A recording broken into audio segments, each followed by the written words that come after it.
చెప్పడం కాదు, చేసి చూపడంలో ఉంటుంది ఎవరి దమ్మేంటో అనేది. అందరూ మాట్లాడతారు కానీ ఆచరణలోనే నిరూపితం అవుతుంది మాట్లాడిన మాటలకు అర్థం పరమార్థం. ఆంధ్రప్రదేశ్ మాజీ ముఖ్యమంత్రి వైఎస్ఆర్సీపీ పార్టీ అధినేత జగన్మోహన్ రెడ్డి గారి అధికారం తన కోసం కాదు, అధికారం వస్తే ప్రజలకు ఎంత మేలు చేయాలో, ఎంత మేలు జరుగుతుందో చూపించిన వైన్యానికి పోతున్నాం. ఆంధ్రప్రదేశ్ మాజీ ముఖ్యమంత్రి జగన్మోహన్ రెడ్డి గారి పుట్టినరోజు వేళ ఐక్యరాజ్య సమితి సంచలనంగా ఒకటి తెలియపరుస్తుంది. పేదరికం, పర్యావరణ కాలుష్యం, సామాజిక వివక్ష, ప్రపంచాన్ని పట్టి పీడిస్తున్న సమస్యలు ఎన్నో బోలెడు. ఒక పద్ధతి ప్రకారం ఈ సమస్యలన్నీ సమసిపోయేలా చేసేందుకు ఐక్యరాజ్య సమితి 10 ఏళ్ల క్రితమే కంకణం కట్టుకుంది. ఈ భూమి సుస్థిర అభివృద్ధికి ఆ 17 లక్ష్యాల సాధన అత్యవసరమని నిర్ణయించింది.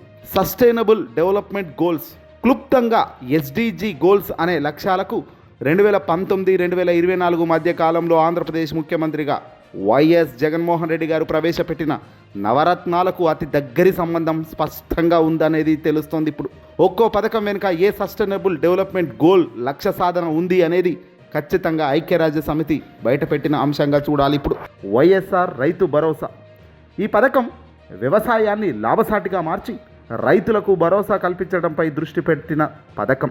ఆశల జూదంగా ఉన్న వ్యవసాయాన్ని మళ్లీ గాడిన పెట్టడమే ఈ పథకం ప్రధాన ఉద్దేశం. ఏటా రైతులకు 13,500 చొప్పున పెట్టుబడి సహాయం అందించడం ద్వారా పంటల సాగును చాలా సులభంతరం చేశారు. గడిచిన 5 ఏళ్ల కాలంలో సుమారు 50 లక్షల మంది రైతులకు ఈ పథకం ద్వారా లబ్ధి పొందారన్నది అంచనా. ఐక్యరాజ్య సమితి లక్ష్యాల్లో భాగంగా ఈ పథకం ద్వారా పేదరిక నిర్మూలన ఎస్డిజి 1, ఆకలి లేని ప్రపంచం ఎస్డిజి 2, బాధ్యతాయుతమైన ఉత్పత్తి వినియోగం ఎస్డిజి 12 వంటి లక్ష్యాలను సాధించడానికి కృషి జరిగిందన్నది శభాషనక తప్పని పరిస్థితి. అలాగే వైఎస్ఆర్ ఆరోగ్యశ్రీ, ఆంధ్రప్రదేశ్ రాష్ట్ర ప్రజలందరి నాణ్యమైన ఆరోగ్యం. రాష్ట్రంలో ఏ ప్రజలకు ఏదైనా సమస్య ఉందంటే అది మొదట ఆరోగ్యం గురించే. ఈ ఆరోగ్యం వైఎస్ రాజశేఖర రెడ్డి గారు గతంలో ఆరోగ్యశ్రీ పథకం ద్వారా ఎంతోమంది ప్రాణాలను నిలబెట్టి దేవుడయ్యారు.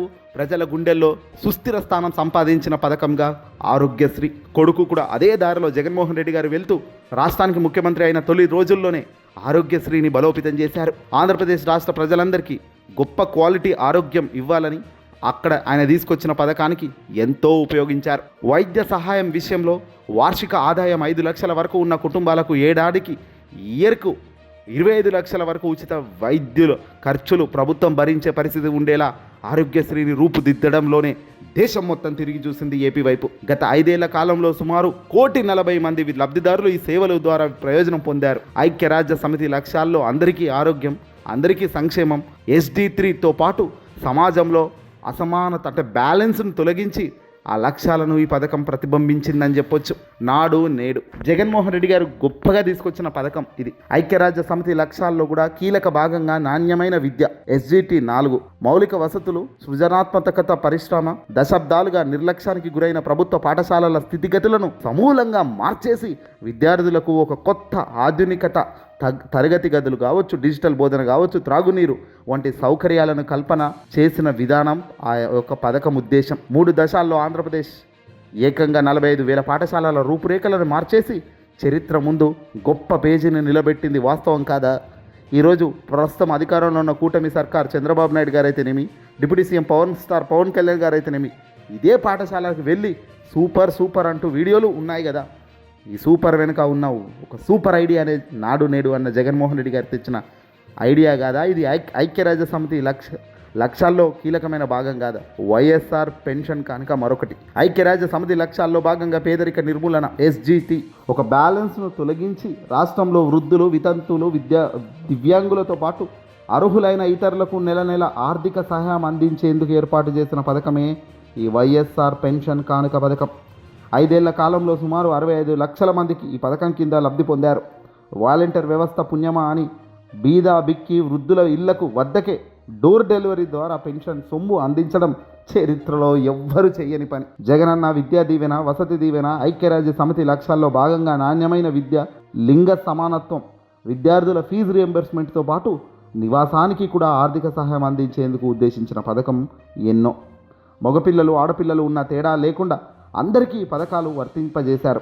5 ఏళ్ల కాలంలో సుమారు 65 లక్షల మంది విద్యార్థులు లబ్ధి పొందడం అంటే ఇది మామూలు విషయం కాదు. పేదలందరికీ ఇల్లులు, జగనన్న కాలనీలు, ఐక్యరాజ్య సమితి లక్ష్యాల్లో నగరాలు, సమాజాలు, పేదరిక నిర్మూలన, ఆంధ్రప్రదేశ్లో సుమారు 30 లక్షల మంది సొంతింటి కలను సహకారం చేసిన పథకం ఈ పథకం. ఇళ్ల స్థలాలు, ఇల్లు కట్టుకునేందుకు ఆర్థిక సహాయం కూడా అందించడంతో 2019 నుంచి 24 మధ్యకాలంలో రాష్ట్ర వ్యాప్తంగా వేలాది జగనన్న కాలనీలు పుట్టుకొచ్చాయి. రైతులకు 9 గంటల ఉచిత విద్యుత్ ఇచ్చింది జగన్ గాడ.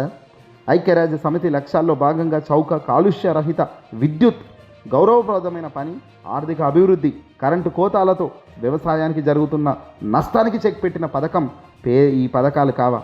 పగటిపూటే 9 గంటల పాటు విద్యుత్ సరఫరా, అది కూడా ఉచితంగా. రాష్ట్ర వ్యాప్తంగా 18 లక్షలకు పైగా రైతులకు లబ్ధి పొందారు. ఇక చివరిగా మహిళా సాధికారిత, అమ్మఒడి, చేయూత. ఐక్యరాజ్య సమితి లక్ష్యాల్లో భాగంగా లింగ సమానత్వం అంటే ఆడవాళ్లకు గొప్పగా ప్రోత్సహించే పథకం ఇది. పేదరిక నిర్మూలన, పేదలు చదువుకునేందుకు అడ్డంకిగా మారిన పేదరికాన్ని తొలగించే లక్ష్యంతో మొదలైన పథకమే ఈ పథకం. బిడ్డలకు బడికి పంపితే చాలు ప్రతి తల్లికి ఏటా 15,000 ఆర్థిక సహాయం. మహిళలు వ్యాపారాలు చేసుకునేందుకు చేయూత పథకం ద్వారా సహాయం. అమ్మఒడి ద్వారా 45 లక్షల మంది, చేయూత ద్వారా 25 లక్షల మందికి సహాయం అందింది. ప్రకృతి విపత్తులు సహాయ నిధి.